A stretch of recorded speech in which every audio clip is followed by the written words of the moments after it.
बिहार सरकार ने बार बार उनको संतावना दिया कि हम जल्द ही बहाली करेंगे, और ड्यूरिंग द पेंडेंसी उन्होंने नया रूल लेके आ गए और कहा कि नहीं, अब आपको दोबारा एग्जाम में बैठना है और सिर्फ वही कैंडिडेट्स बैठ सकते हैं जो STET क्वालिफाइड हैं। बिहार सरकार को जब पता था कि विज्ञप्ति ऑलरेडी पेंडिंग है, आप 2.5 लाख एप्लीकेंट्स थे 2019 के विज्ञापन में, जिसमें ऑलरेडी सारे कैंडिडेट्स जो क्वालिफाइड हैं उनकी बहाली को पूरी करने की जगह आप एक नया रूल लेके आ जाते हैं और उनकी पूरे टर्म्स एंड कंडीशंस को चेंज कर देते हैं। अगर आप ऐसा नया रूल फ्रेम कर रहे हैं जो उनके टर्म्स एंड कंडीशंस को ऑलरेडी कॉन्फ्लिक्ट कर रहा है बिना उनको अपॉर्चुनिटी ग्रांट किए, ये साफ साफ इलीगल एक्ट है जिसके लिए बिहार सरकार की जवाबदेही होगी। जो नया कानून बनता है तो पार्लियामेंट में, विधानसभा में डिबेट होता है, रूल में सोच समझ के वेटिंग कमेटी होती है, तो लगता है कहीं ना कहीं कोई खामी है, इसके चलते इस तरह का डिफेक्टिव पॉलिसी बन रहा है, रूल बन रहा है।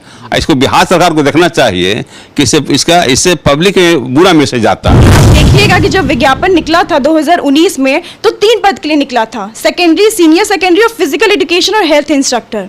उसी विज्ञापन से फिजिकल एजुकेशन और हेल्थ इंस्ट्रक्टर की बहाली जून 2022 में हो चुकी है, और जो सेकेंडरी और सीनियर सेकेंडरी के लिए थे वो पास होके बैठे हुए हैं। तो आप जो सेकेंडरी और सीनियर सेकेंडरी की बहाली करेंगे आप नए रूल के तहत कर रहे हैं। इसी कारण से बहुत सारे बच्चे एग्रीव्ड हैं जिन्होंने हाईकोर्ट में ये रिट याचिका दायर की, जिन्होंने सेट ऑफ क्वेश्चंस को चैलेंज किया था जो कि 2019 में एग्जाम में गलत प्रश्न पूछे गए थे, उसका अभी तक डिसीजन पेंडिंग है। उसके बावजूद उन्होंने नया रूल लेके आया ताकि पूरी प्रक्रिया को ही एक तरीके से समझिए तो समाप्त कर दिया गया है। नमस्कार, आप देख रहे हैं RAD न्यूज। मैं हूं हेमंत कुमार। कोर्ट से बिहार सरकार के लिए लगातार बुरी खबर आ रही है। अभी जाति गणना के सवाल पर सरकार हाई कोर्ट में हारी, उसके बाद सुप्रीम कोर्ट में हारी।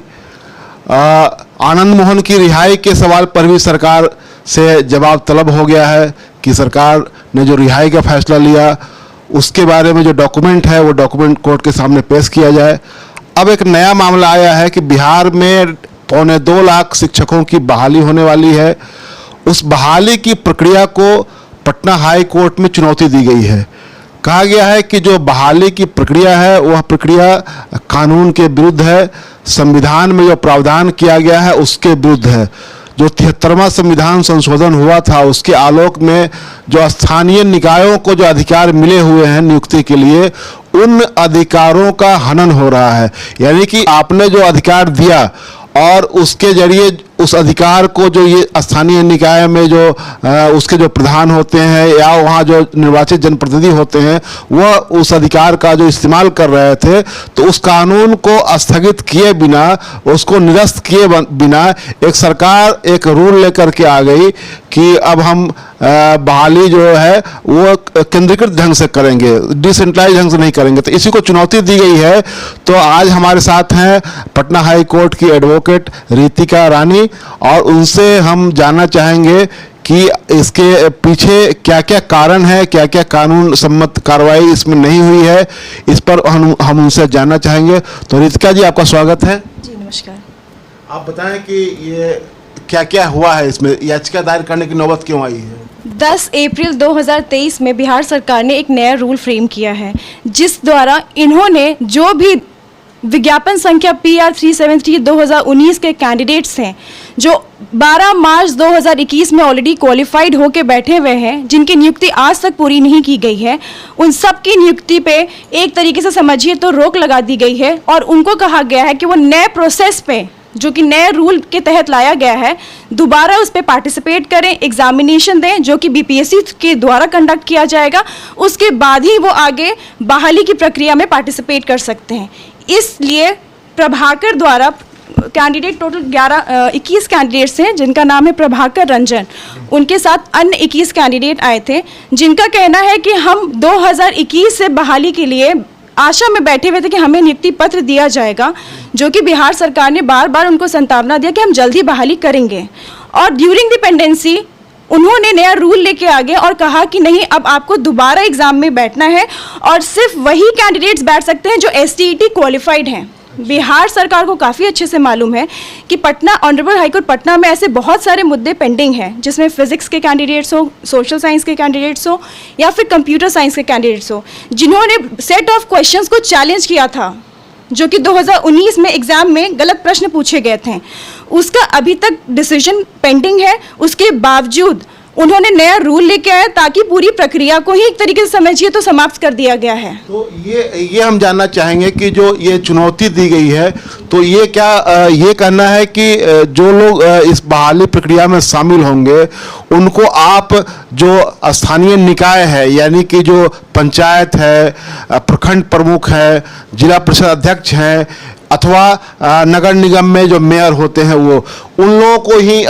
ये नियुक्ति का अधिकार बरकरार रहे क्या? ये जब 2019 का विज्ञापन निकला था तो 2012 का रूल गवर्निंग था, जिसके टर्म्स एंड कंडीशन पे सारे कैंडिडेट्स ने अप्लाई किया था। अब आप वो सारा पावर उनसे छीन के बिहार सरकार बीपीएससी को बॉडी बना सेलेक्ट कर चुकी है और बोला कि वही एग्जामिनेशन कंडक्ट करेंगे। पहले रूल के तहत कभी भी नेगेटिव मार्किंग नहीं थी।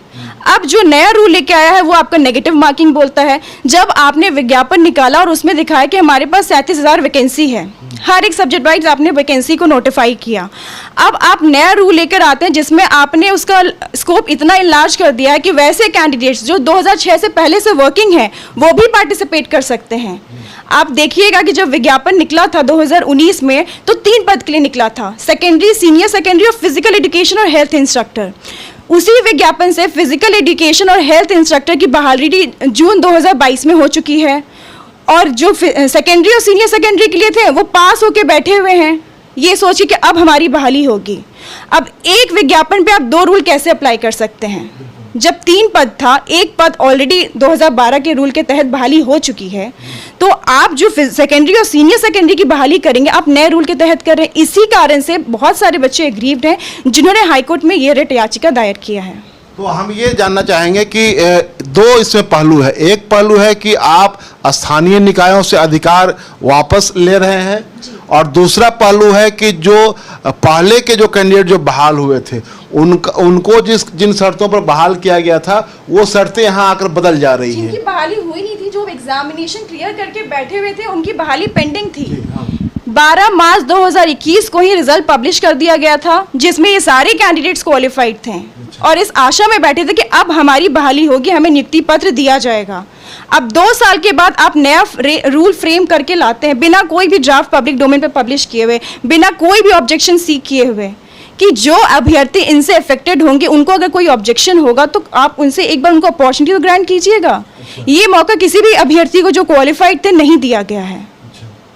तो ये सरकार जो कर रही है तो उसमें एक चीज़ हम ये और ज़्यादा क्लियर होना चाहते हैं कि जो रूल पहले था, जो एक्ट लेकर जो सरकार आई थी, तो उसके बदले में कोई एक्ट नहीं लाया गया है।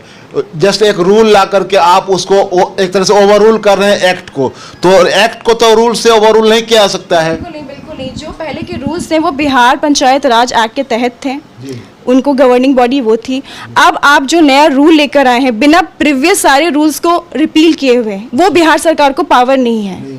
इसी कारण से यह रिट याचिका हम लोगों ने चैलेंज किया इसकी वैलिडिटी को, जो रूल लेके आए हैं 2023। तो आप कह रहे हैं कि बिहार सरकार को पावर नहीं था। क्या वो जो संविधान का 73वां संशोधन था जिसके जरिए अधिकार जो दिए गए थे स्थानीय निकायों को, तो क्या ये अधिकार जो है वो केंद्र सरकार को ही है? जब तक आप रिपील नहीं कीजिएगा उस रूल को तब तक आप नया रूल कैसे फ्रेम कर सकते हैं? सर पास करते हुए एक्ट को, वो वायलेशन होता है आपका।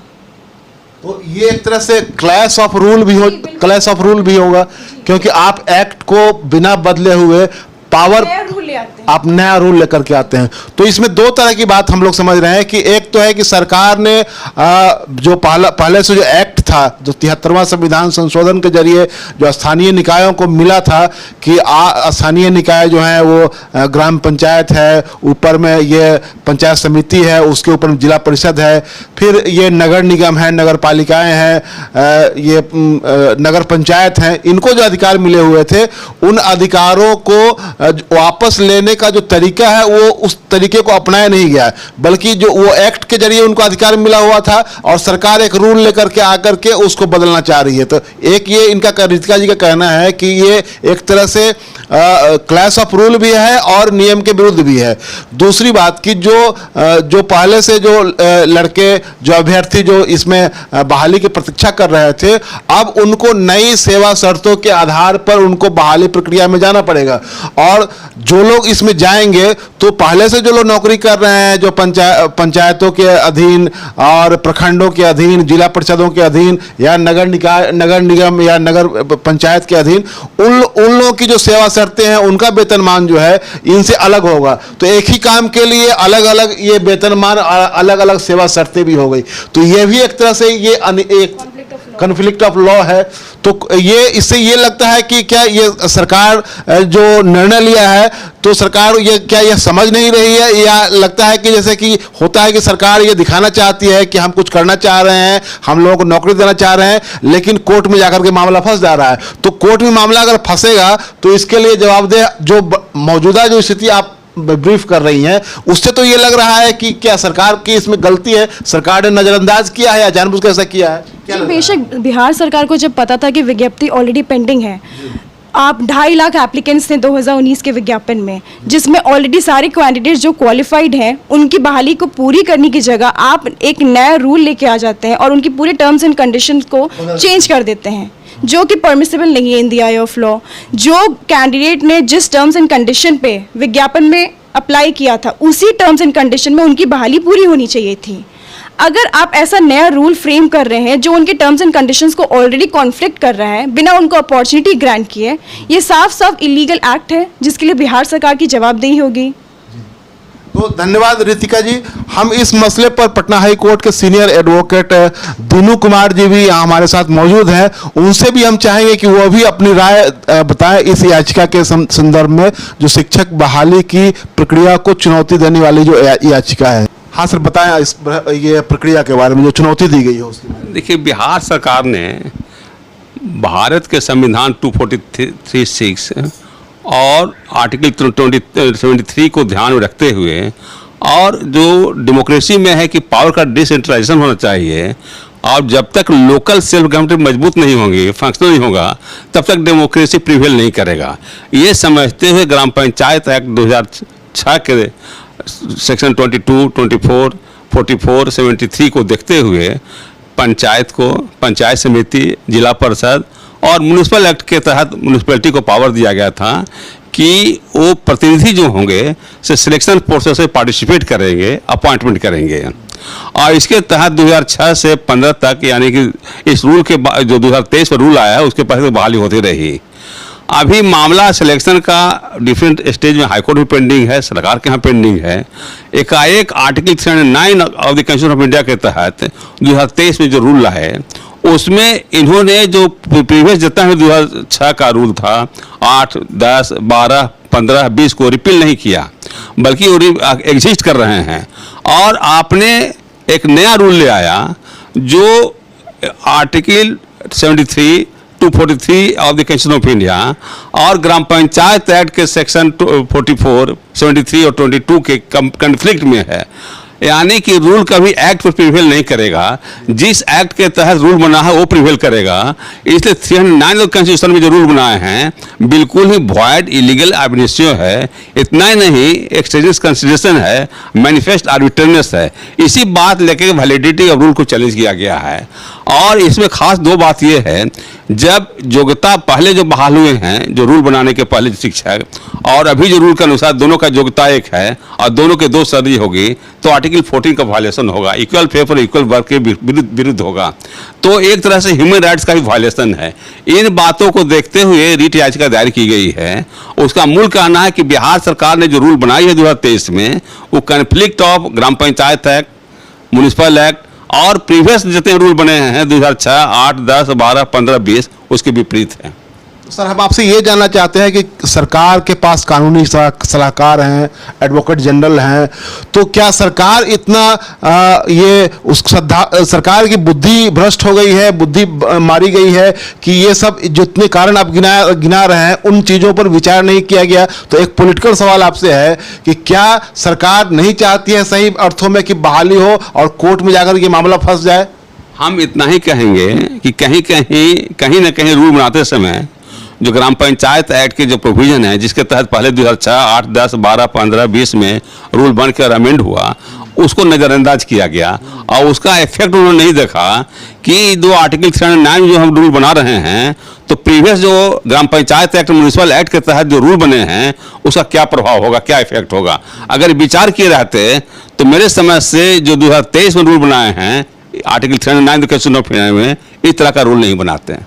सर ये एक सरकार के खिलाफ एक मामले में आप खुद ये एडवोकेट हैं जाति जनगणना मामले में, उसमें भी सरकार को हाई कोर्ट में फिर सुप्रीम कोर्ट में हार का सामना करना पड़ा है। तो ये जो उसमें भी ये बताया जा रहा है कि सरकार ने कोई कानून बनाने के बदले में वो सिर्फ एक ऑर्डर पास करके कैबिनेट से एक मंजूरी लेकर के और शुरू हो गई, तो इसकी वजह से ये मामला जाकर के वहाँ फंस गया हुआ है। तो क्या ये नहीं लग रहा है इन सब चीज़ों को जो क्रोनोलॉजी है उससे ये लगता है कि सरकार जो है वो इन चीजों पर गहन विचार विमर्श किए बगैर, कानूनी सलाह लिए बगैर आगे बढ़ जाती है और कोर्ट में जाकर मामला फंस जाता है? बिल्कुल आपने सही कहा।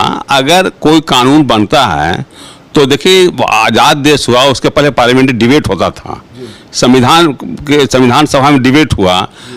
जो नया कानून बनता है तो पार्लियामेंट में, विधानसभा में डिबेट होता है, रूल में सोच समझ के वेटिंग कमेटी होती है। तो लगता है कहीं ना कहीं कोई खामी है, इसके चलते इस तरह का डिफेक्टिव पॉलिसी बन रहा है, रूल बन रहा है। इसको बिहार सरकार को देखना चाहिए कि इससे पब्लिक में बुरा मैसेज आता है।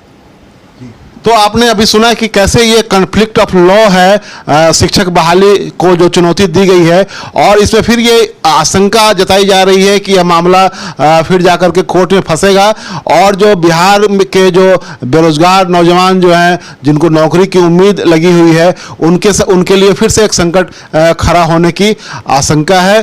तो और ये इसके पीछे ये माना जा रहा है कि सरकार इन चीज़ों पर बहुत गहनता से विचार विमर्श किए बिना विधि सम्मत कार्रवाई किए बिना आगे बढ़ जाती है और आगे जाकर के कोर्ट में मामला फंसता है, जैसे कि जाति जनगणना में फंसा हुआ है, आनंद मोहन की रिहाई के मामले में भी सुप्रीम कोर्ट से एक तरह से ये हो गया है। तो कुल मिलाकर के ये लग रहा है कि ये मामला जो है शिक्षक बहाली वाला भी, ये भी जाकर के कोर्ट में फंसेगा। तो धन्यवाद आपका दिनू कुमार जी, धन्यवाद।